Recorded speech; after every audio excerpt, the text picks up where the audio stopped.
家好，欢迎来到流放之路。我知道很多新手搬砖的都想在流放之路闯出一片天下，有没有什么必胜法？肯定有。首先呢，你流放之路啊，作为一个新手的话，你去打进度刷图是不现实的，你进度刷不过别人，然后你买装备刷图，就包括这么多仓库，都要投资很多钱，是不现实的。唯一的办法就是进度慢一点，先打原始的一些资金，就是通用货币，然后再通过通用货币来导拢拍卖行。大致是这样的，晚上收石头啊，就凌晨4点到早上8点这4个小时呢，这个冲高石以及神圣石价格会低，然后晚上8点到12点卖石头，基本上利润在15%左右。然后除了导拢石头，还要导拢各种装备，但是很多新手会遇到什么问题？他不知道什么贵与便宜。这个你得去每个直播间自己去导拢，我没有办法告诉你什么贵，但是有一点可以搞，你就前面你就刷手链腰带就行了。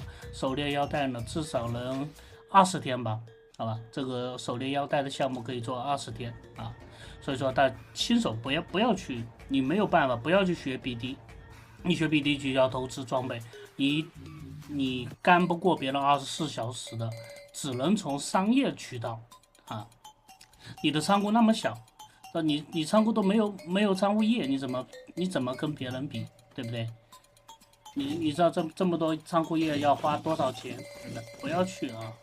反正我个人建议啊，还是咱们就是走一个最好的一个空档，就是导拢宝石啊，这个通用宝石太正了，好吧？基本上放15%是没问题的。晚上老板要上装备的话，多15%，低15%，价格无所谓，用心的刷。